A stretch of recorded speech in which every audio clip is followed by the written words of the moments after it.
these kids off my property, Sal. Right now!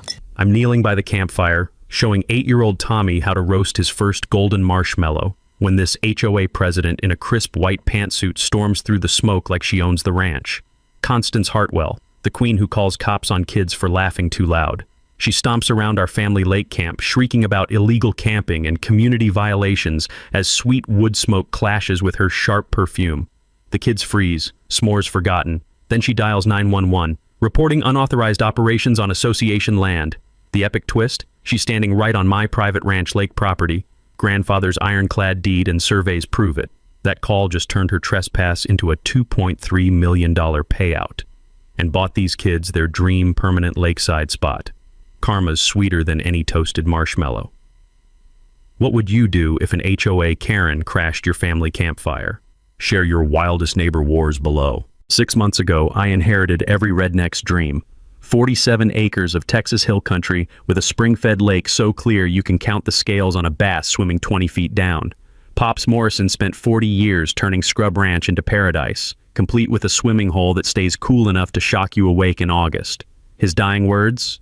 Keep that lake open for kids, Dex. Don't let some uptight subdivision turn childhood into a federal offense. How hard could that be, right? Turns out Pops had been running Camp Minnow since 1987. Every Saturday, parents dumped their spawn for fishing lessons, campfire stories, and the radical concept of getting dirty outside. No charge, just kids being kids instead of staring at screens. The morning of my first camp, sweet honeysuckle mixed with coffee steam as 25 children discovered you can actually catch fish with your hands if you're patient enough. Gravel crunched under minivans while parents escaped for blessed weekend freedom. The sound of genuine laughter bouncing off water, that's when I got what Pops was really protecting. Then Satan showed up wearing designer heels. Constance Hartwell makes suburban dictators look reasonable. This woman runs Willowbrook Estates like Stalin ran Russia. 300 terrified homeowners living in 400K, 600K fear of breaking her sacred rules. She's the type who measures grass height with actual rulers and calls cops on kids riding bikes too enthusiastically. 3 months ago, she glided over with that fake smile rich people use when addressing the help. Mr. Morrison, surely you realize these weekend activities are devastating our property values. The noise, the traffic, the complete disruption of our serene community. I whipped out Pops's deed, clear as daylight, private property since 1952. She examined those documents like they contained nuclear launch codes, then retreated to her fortress of evil, muttering about researching available legal remedies. Translation: you just made an enemy, grease monkey. Knowledge nugget: in property disputes, always have your surveyor's map and recorded deed ready. Texas law requires documented evidence before anyone can challenge your land use. Paperwork trumps Karen tantrums every damn time. Within 2 weeks, she launched her systematic destruction campaign, filed complaints with county health about unlicensed childcare, called the fire marshal about unauthorized burning, even contacted child services about unsupervised swimming activities. The health inspector showed up Tuesday morning, clipboard in hand, expecting to find Lord of the Flies. Instead, he found spotless facilities, proper first aid supplies, and safety protocols that put most public pools to shame. Ma'am, he told Constance over the phone, there's literally nothing wrong here. Her nuclear weapon? Social media character assassination. Facebook posts about liability nightmares and safety violations spread through parent groups like wildfire. Camp attendance crashed from 30 kids to 15 as families chose HOA approval over adventure. The diesel smell from my beat-up Chevy started mixing with disappointment instead of excitement as smaller groups arrived each weekend. Parents whispered apologies. They supported camp but couldn't risk becoming Constance's next target. She'd already destroyed 2 neighbors over fence height violations and unauthorized mailbox colors. One family moved after she fined them $50 weekly for keeping Christmas lights up past January 2nd. That's when clarity hit like a sledgehammer. This wasn't about noise or property values. This was pure power addiction. Constance couldn't stomach children enjoying something beyond her iron-fisted control. She literally couldn't sleep knowing kids were having unsanctioned fun within her visual range. But here's the beautiful irony. While researching ways to murder Camp Minnow, she never investigated what Pops had actually secured when he bought this land. City folks think property ownership means house plus yard. Old school ranchers secured mineral rights, water access, pipeline easements, and legal clauses that would make corporate lawyers weep with joy. During one particularly quiet evening, after watching only 8 kids enjoy what used to be 30-kid chaos, I started digging through Pops's legendary filing system. That's when I discovered the first piece of what would become Constance's multi-million-dollar education. She wanted war. She was about to learn why you never fight someone whose grandfather was smarter than your entire HOA board combined. Constance wasn't content with simple complaints. She wanted total psychological warfare. Week 3 of her campaign, I'm fixing a busted hydraulic line on my truck when I notice movement along my fence line. 5 HOA members dressed like they're heading to a country club, walking the perimeter of my property with notebooks and cameras. They called it Neighborhood Watch. I called it Trespassing Reconnaissance. Every morning at exactly 7 a.m., Constance's little patrol marched along my fence, documenting violations. Kids arriving for camp?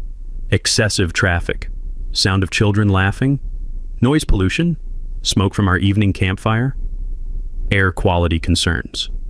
They were building a case file thicker than a phone book for imaginary crimes. The sharp scent of fear mixed with morning dew as parents started dropping off their kids with worried expressions instead of smiles. You could feel the tension crackling in the air like electricity before a thunderstorm.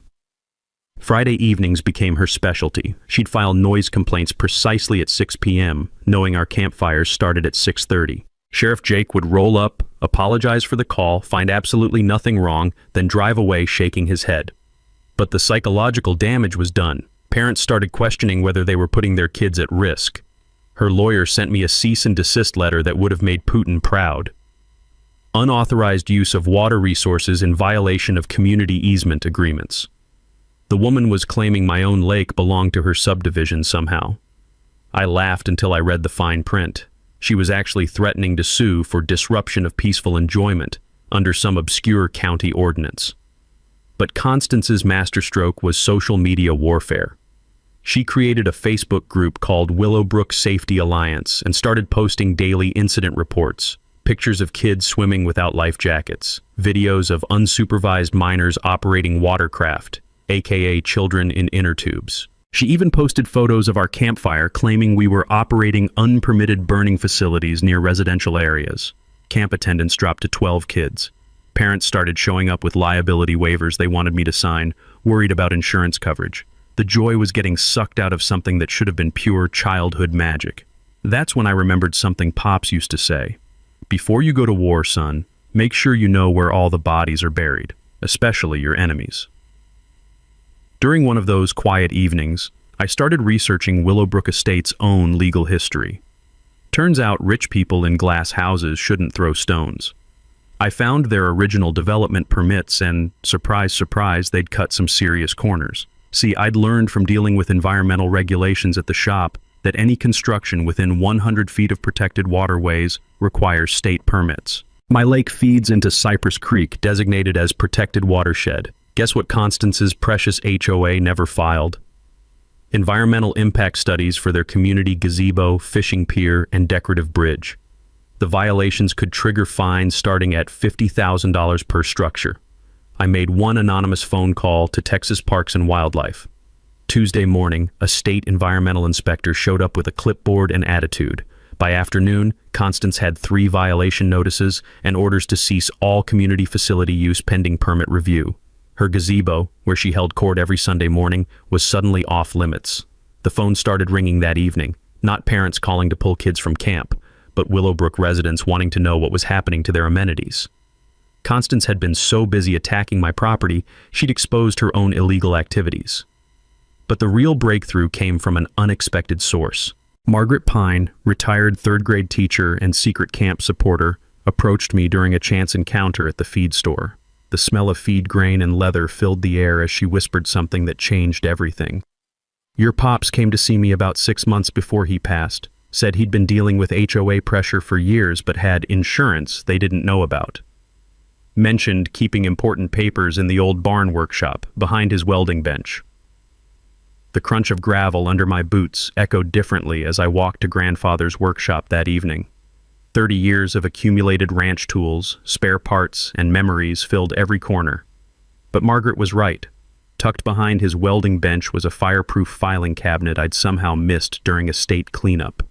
Inside wasn't just property documents. It was 40 years of correspondence with energy companies, lawyers, and surveyors, maps showing mineral deposits extending far beyond what I'd inherited. And one document that made my hands shake, a 1987 natural gas lease agreement with clauses that would turn Constance's harassment campaign into the most expensive mistake in HOA history. She'd been so focused on destroying kids' fishing camp, she never realized she was attacking someone who controlled the mineral rights under her entire subdivision.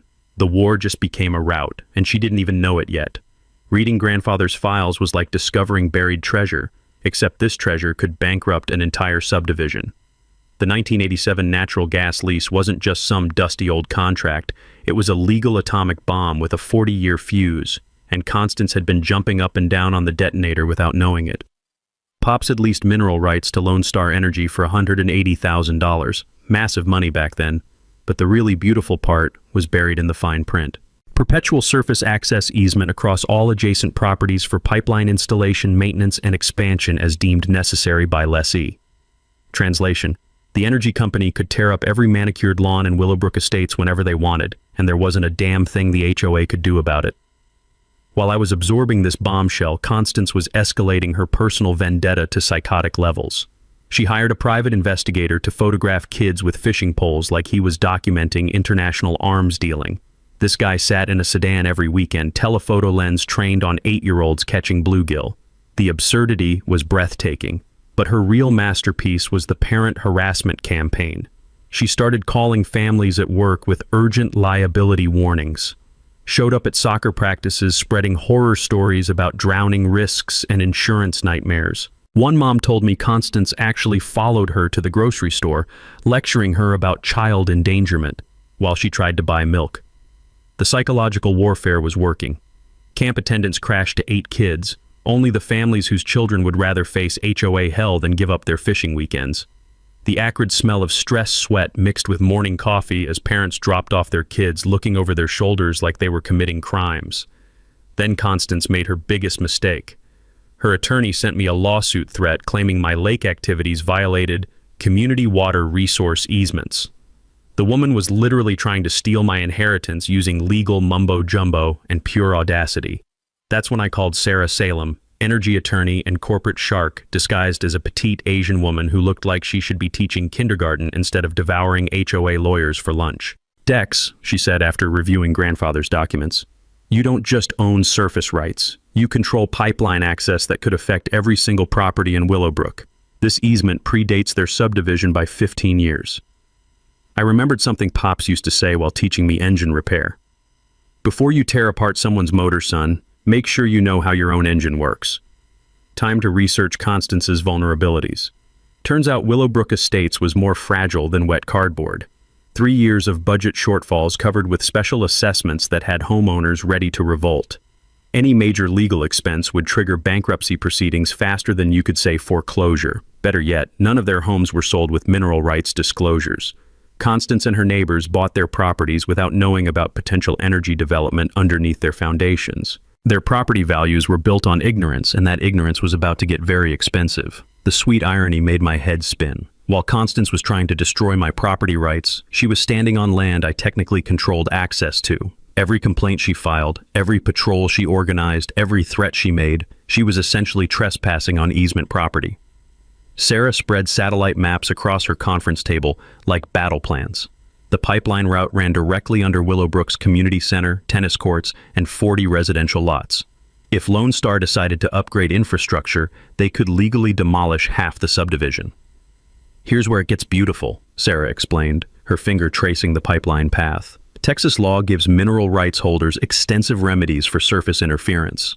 If someone harasses the property owner and disrupts energy operations, they're financially liable for lost production revenue." The afternoon sun streamed through her office windows, illuminating documents that would reshape Constance's world. I could practically taste the panic that would fill Willowbrook when residents learned their dream neighborhood was built on someone else's mineral rights. But Sarah had even better news. Current natural gas deposits in your area are worth $2.8 million for new drilling rights. The lease expires next year, and Lone Star's been trying to contact you for months about renewal. That's when inspiration struck like lightning. Instead of just defending against Constance's attacks, I could flip the entire game, let her think she was winning while I prepared the nuclear option. But first I needed to let her dig the hole deeper. Constance still thought she was fighting some dumb mechanic over kids fishing. She had no idea she'd declared war on someone who could literally pave her subdivision if he wanted to. The best part? She was about to hand me the perfect excuse to use that power. Constance was about to learn the difference between picking a fight and picking the wrong fight. While she was busy terrorizing parents and hiring private investigators, I was orchestrating the most beautiful revenge plot in Texas HOA history. The woman wanted to play legal hardball? Fine. But she was bringing a Nerf gun to a nuclear war. First step, let her think she was winning. I started accidentally leaving documents visible on my truck dashboard when her spy photographer showed up. Fake correspondence with lawyers about property boundary disputes and easement concerns. Nothing incriminating, just enough to make her think I was scrambling to defend my crumbling position. The bait worked like a charm. Constance practically skipped around her morning fence patrol, cell phone glued to her ear, updating her lawyer about my obvious legal panic. I could hear her shrill voice carrying across the water. "He's clearly desperate. Push harder on the injunction." Within a week, she filed for an emergency court order to cease all unauthorized commercial activities pending boundary resolution. She was so focused on delivering the killing blow, she never noticed I was quietly setting up the chessboard for checkmate. My real preparation was happening in grandfather's barn. The smell of motor oil mixed with fresh coffee as Sarah and I researched every angle of the mineral rights situation. What we discovered was better than finding oil in your backyard. The 1987 lease included penalty clauses that made my head spin. Any interference with authorized surface access triggered fines starting at $2.3 million. And here's the beautiful part. Interference was defined as any action preventing the mineral rights holder from full enjoyment of surface access privileges. Constance's entire harassment campaign wasn't just annoying. It was federally actionable under energy law. I started documenting everything with obsessive precision. Photos of her surveillance squad, recordings of threatening calls to parents, screenshots of Facebook posts claiming I operated dangerous illegal facilities. Every piece of evidence carefully cataloged like I was building a murder case. Then came the inspiration that would make this whole thing legendary. Instead of just defending against her attacks, I'd force her into the perfect trap. A public meeting where she'd have to choose between backing down or making the mistake that would cost her everything. I scheduled a community future planning meeting for the following Saturday. Made it sound routine, just neighbors discussing balancing development with community interests. Invited everyone, energy executives, HOA board, county commissioners, local media. Constance bit so hard she nearly broke her teeth. Started rallying Willowbrook residents for what she called the final battle against commercial exploitation. Posted on Facebook about reclaiming our community. Organized carpools to pack my meeting with supporters. She had no idea she was walking into an ambush. The genius was letting her choose the battlefield. Instead of fighting on HOA turf where she controlled the narrative, I was forcing her onto my property where federal mineral rights law trumped every local ordinance. Every step she took on my land would be documented, witnessed, and legally actionable. But Constance's desperation was making her sloppy. She contacted County Health 3 times in 1 week with increasingly ridiculous complaints. Claimed our campfire smoke caused respiratory distress to residents 200 yards away. Even tried getting animal control involved, saying fishing was harassing protected species. The woman had lost her damn mind, and it was beautiful. Each escalation gave me more evidence of systematic harassment. Sarah explained that federal courts took a dim view of organized campaigns against mineral rights operations.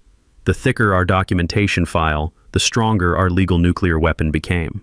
Then Constance made the mistake that sealed her fate. She convinced the HOA board to authorize protective legal action for my alleged encroachment on community resources.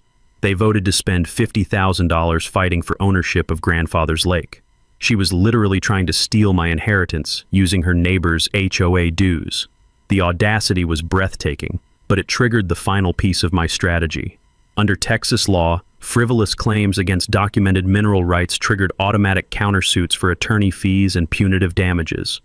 Constance wasn't just harassing me anymore, she was officially interfering with federally protected energy operations.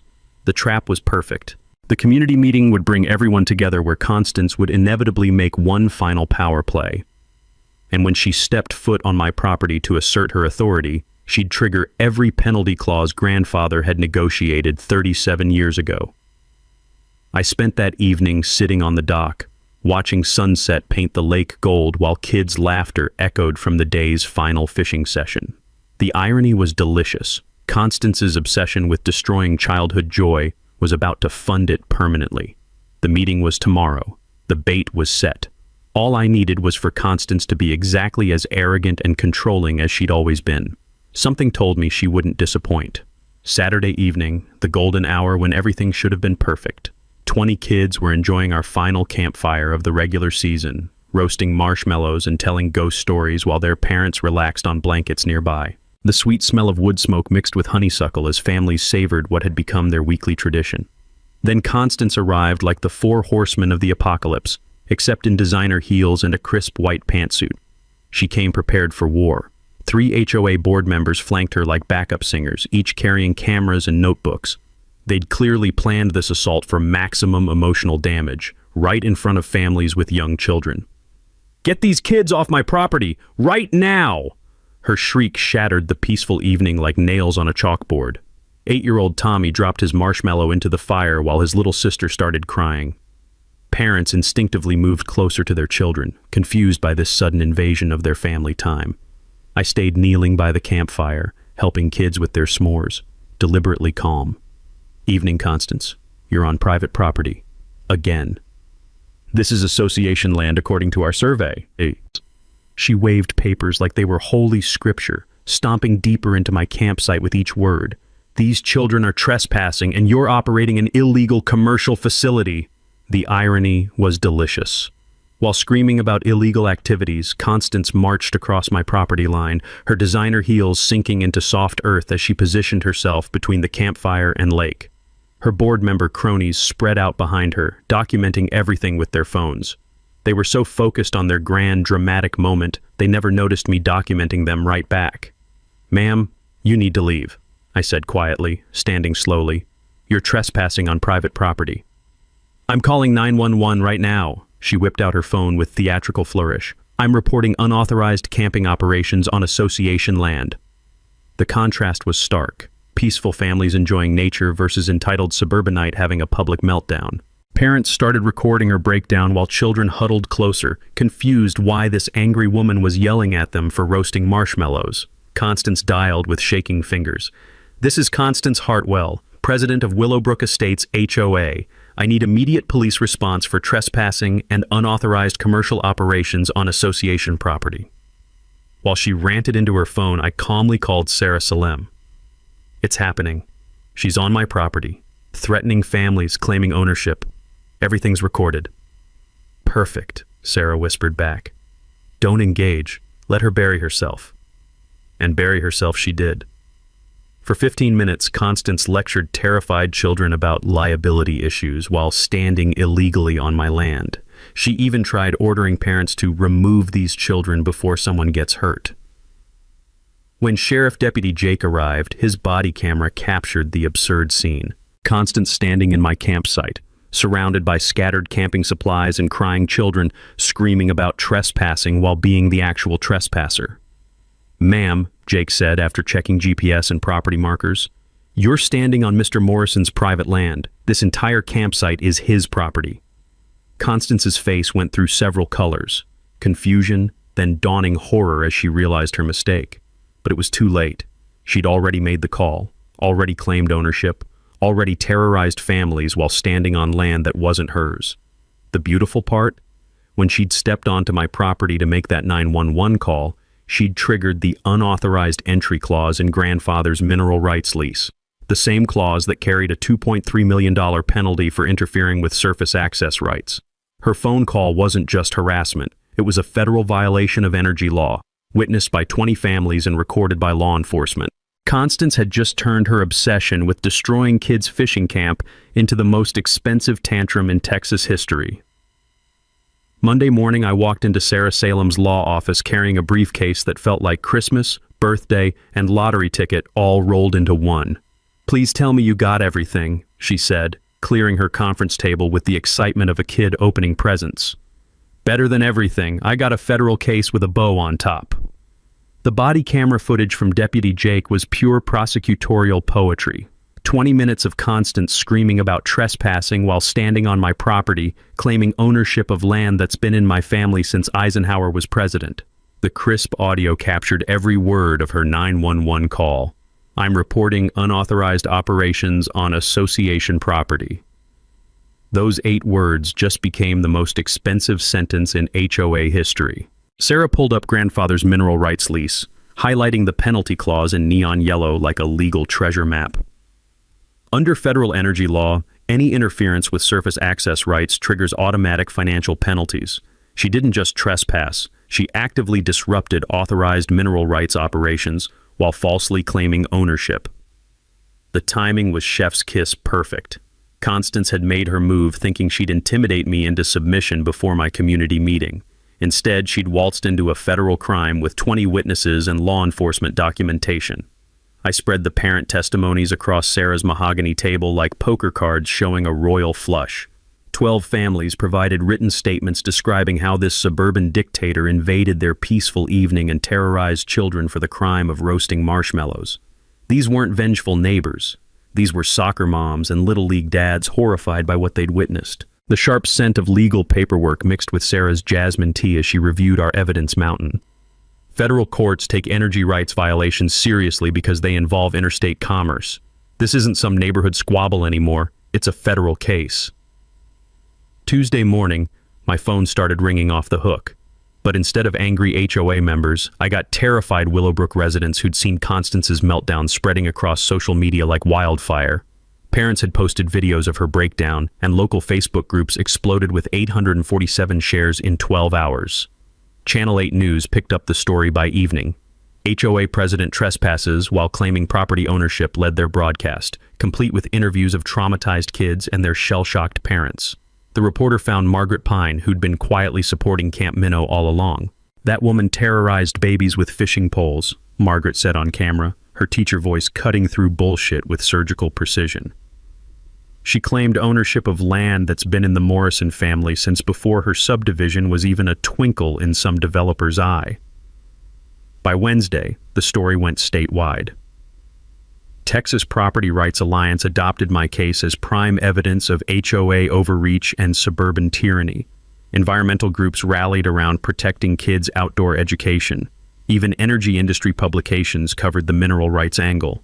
Constance tried damage control, but every statement dug her hole deeper. She told reporters she was protecting community safety while standing on disputed property. Except there was no dispute. My deed was clearer than a bell, and she'd never filed any legal challenge before her trespassing rampage. But the investigation revealed something even juicier than her Saturday night meltdown. Forensic accounting showed Constance had blown $73,000 in community funds on her personal vendetta against my camp. Private investigators, attorney fees, emergency legal actions, all paid with neighbors' dues without board approval. 3 years of financial records painted a masterpiece of systematic abuse, inflated contracts with her brother-in-law's landscaping company, mysterious consulting fees paid to companies that existed only on paper, personal spa treatments charged to HOA credit cards as stress management for community leadership. The woman hadn't just committed federal trespassing. She'd been running a personal ATM machine using her neighbor's money. Thursday brought news that made me want to dance in the streets. Lone Star Energy's corporate attorney called about enforcing the penalty clause. They'd been monitoring the situation since Sarah contacted them, and they were absolutely thrilled to collect $3 million from the HOA instead of negotiating new lease terms with me. "Mr. Morrison," the attorney explained with barely contained glee, "your grandfather was exceptionally thorough. That penalty clause was designed specifically to protect mineral rights holders from organized harassment campaigns. Ms. Hartwell's actions constitute textbook interference under federal energy law. Justice moved with beautiful precision. Federal complaint filed, civil lawsuit prepared, criminal referral submitted for embezzlement charges, HOA insurance company notified about coverage exclusions for board member criminal activity. The sweetest moment came Friday afternoon when Willowbrook residents held an emergency meeting and voted Constance out of every position she held. New leadership was elected with a single mandate: clean house and make amends. Within hours, the new HOA president called me directly. "Mr. Morrison, we sincerely apologize for Mrs. Hartwell's actions and want to discuss resolving the situation for everyone's benefit." The trap had worked beyond my wildest dreams. Constance's obsession with destroying childhood joy had just funded it for the next 50 years. Cornered animals do stupid things. Cornered HOA presidents do spectacularly stupid things while live streaming the process. By Monday morning, Constance was facing federal charges, civil lawsuits, criminal embezzlement referrals, and social media infamy that made her the patron saint of suburban tyranny. Any reasonable person would have hired a crisis attorney and moved to Montana. But Constance wasn't reasonable. She was desperate, humiliated, and absolutely fucking furious. Her first move was classic Karen escalation, trying to buy her way out of federal crimes. Tuesday afternoon, she contacted Lone Star Energy directly, completely bypassing me and my attorneys. "There's been a misunderstanding about property boundaries," she told their corporate lawyer with the confidence of someone who'd never read a legal document. "Willowbrook Estates is prepared to support energy development and compensate Mr. Morrison reasonably for this inconvenience." The energy company's response was swift and brutal. They immediately reported her attempted interference to federal authorities. Trying to circumvent established mineral rights agreements isn't just unethical, it's potential RICO territory. Strike one. But Constance was just warming up. Wednesday night, she organized an emergency community action meeting in the Willowbrook clubhouse.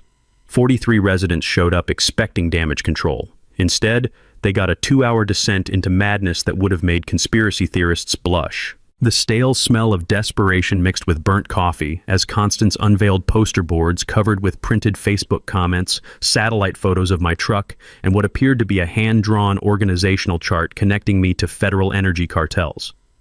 "He's been planning this industrial takeover for months," she screeched, pointing at photos like she was briefing Homeland Security.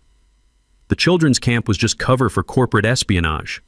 Margaret Pine later told me it was like watching someone have a complete psychotic break, while 40 neighbors sat trapped in folding chairs, too polite to leave. But here's where Constance made her fatal mistake. She announced her protective legal strategy, convincing 2 remaining Loyalist board members to spend the HOA's entire $127,000 emergency fund on a lawsuit claiming I'd used fraudulent documents to extort innocent homeowners. That's when I deployed my countermove. Thursday morning, I showed up at the Willowbrook clubhouse with Sarah Salem and a process server. While Constance was inside planning her next assault, we served the HOA with a restraining order prohibiting any use of community funds for personal legal vendettas. The look on her face when she walked outside to find us standing by her car was worth the filing fees. Pure rage mixed with dawning comprehension that her own neighbors had just cut off her legal funding. But Constance wasn't finished embarrassing herself yet. Friday afternoon brought her masterstroke of self-destruction, a media relations interview with Channel 8 News to correct false narratives about her community protection efforts. She chose the county courthouse steps for the interview. The symbolism was perfect, though probably not how she intended. The reporter started with softball questions, but Constance's answers revealed someone completely detached from reality. When asked about the trespassing footage, she actually said, "I was standing on association property that he's illegally claiming ownership of. But ma'am, according to county records and the deed, that property has belonged to the Morrison family since 1952. Those documents are probably forged. Federal energy law doesn't apply to community property anyway." The reporter's eyebrows climbed so high they nearly reached her hairline. "Are you saying you don't recognize federal jurisdiction over mineral rights?" "I'm saying some diesel mechanic can't use government bureaucracy to steal from honest homeowners." Live, on camera, in front of the courthouse where she'd soon be appearing for federal charges. The interview was supposed to last 15 minutes. It stretched to 45 minutes of Constance providing additional evidence for our federal case while news cameras rolled. She claimed I was exploiting children, called the mineral rights documents suspicious, and suggested the entire legal system was somehow biased against HOAs. The sweet smell of victory mixed with autumn leaves as I watched the footage that evening. Sarah called, laughing so hard she could barely speak. She just handed us enough material for a documentary series. It's the most beautiful legal suicide I've ever witnessed. The interview went viral within hours. Legal experts provided commentary about how not to handle federal charges. Property rights advocates used it as a masterclass in HOA overreach. Even late-night comedy shows featured clips of Constance explaining why federal law didn't apply to her subdivision. By weekend, her own HOA board had formally censured her and banned her from all community property. Neighbors crossed streets to avoid her.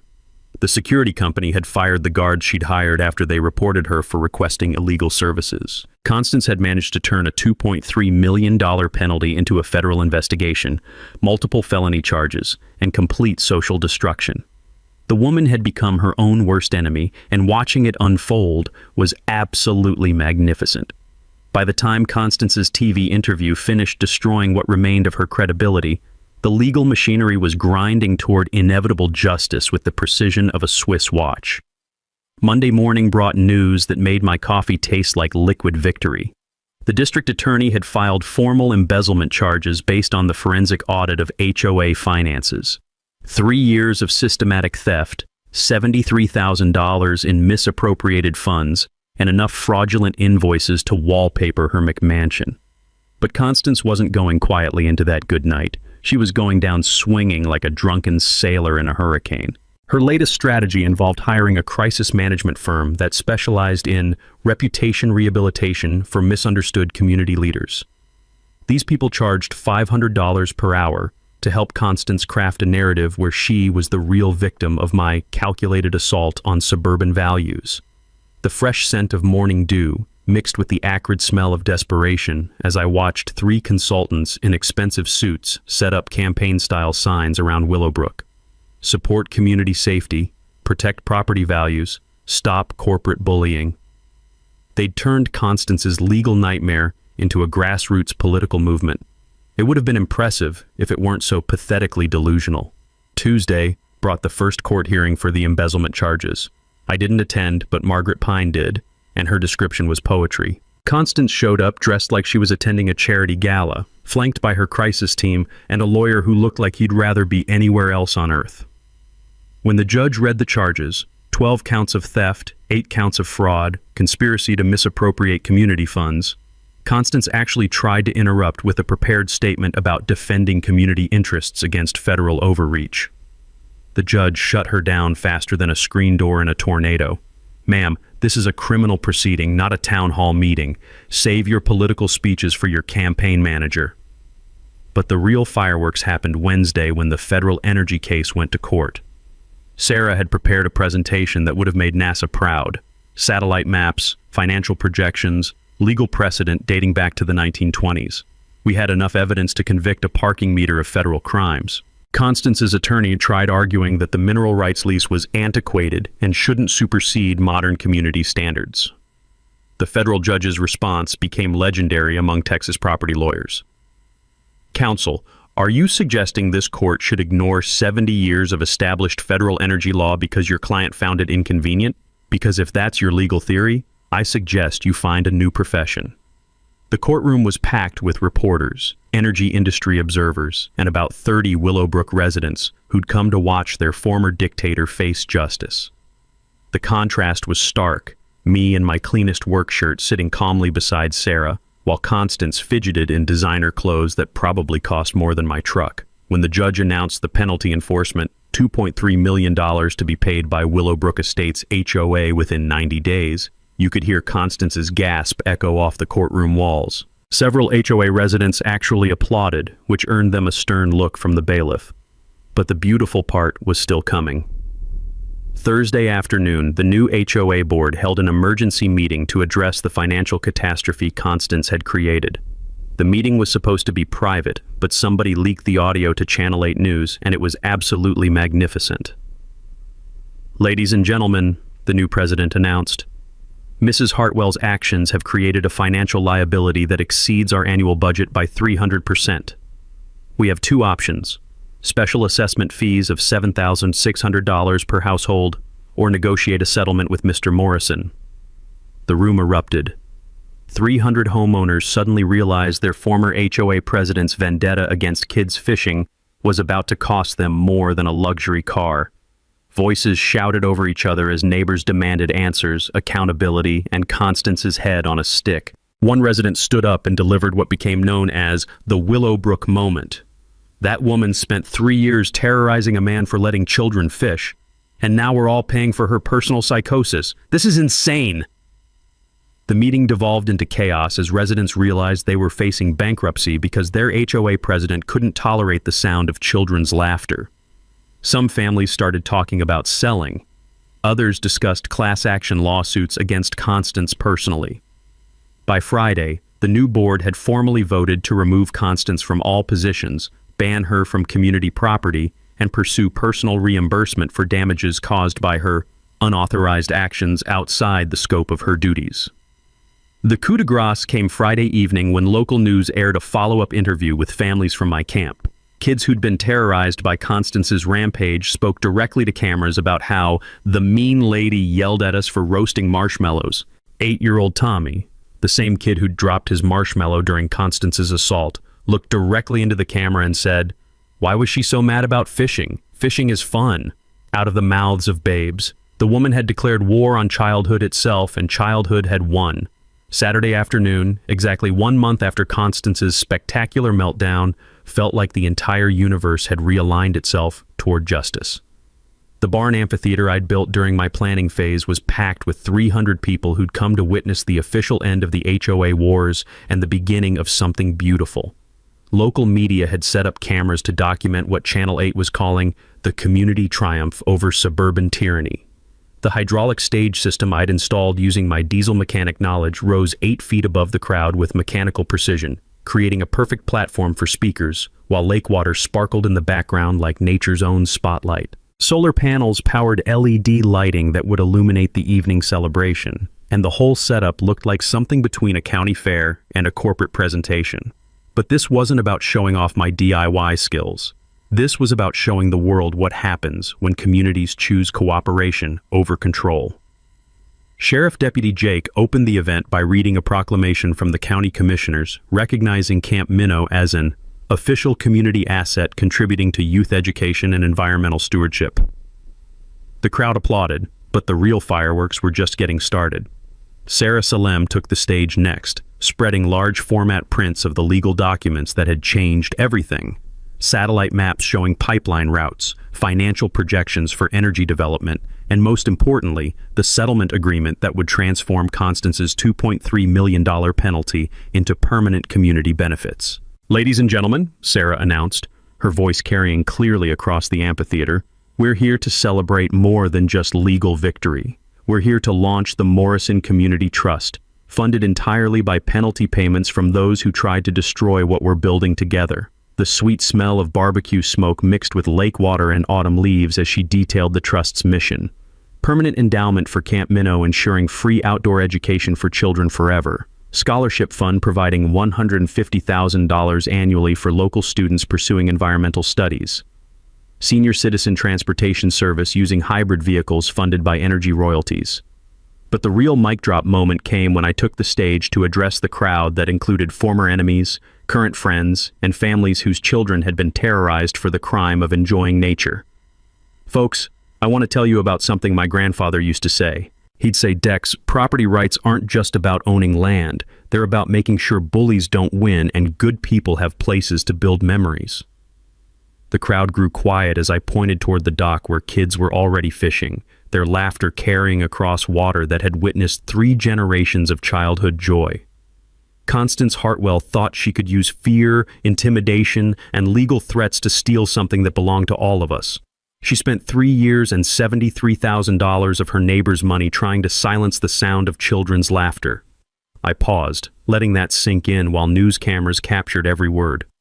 Well, I've got news for anyone else who thinks they can bully communities into submission. Those children's voices just bought permanent protection for everything we value. Every dollar she stole, every threat she made, every law she broke, it all got converted into something that will outlast every HOA in Texas. The applause started slow, then built into something that felt like thunder rolling across the hill country. Parents whose kids had been terrorized were cheering. Willowbrook residents who'd been held hostage by their own HOA were crying. Even some of the energy company executives were clapping for community cooperation over corporate exploitation. But the most beautiful moment came when 8-year-old Tommy, the same kid who dropped his marshmallow during Constance's assault, walked up to the microphone with his fishing pole in one hand and a bluegill in the other. "Thank you for not letting the mean lady stop our fishing camp," he said with the clear honesty that only children possess. "My fish says thank you too." The crowd erupted in laughter and applause that could probably be heard 3 counties away. News reporters scrambled to capture the moment that perfectly encapsulated what this whole war had really been about. Margaret Pine took the stage last, representing the community coalition that had supported Camp Minnow through its darkest days. "What we've learned is that communities are stronger than any individual who tries to control them. Constance thought she owned us all. Instead, she taught us that we own our own future." As the sun set over the lake, families gathered around renewed campfires while children roasted marshmallows in the exact spot where Constance had launched her final assault. The contrast was perfect. Community celebration where there had once been conflict, children's joy where there had been adult rage.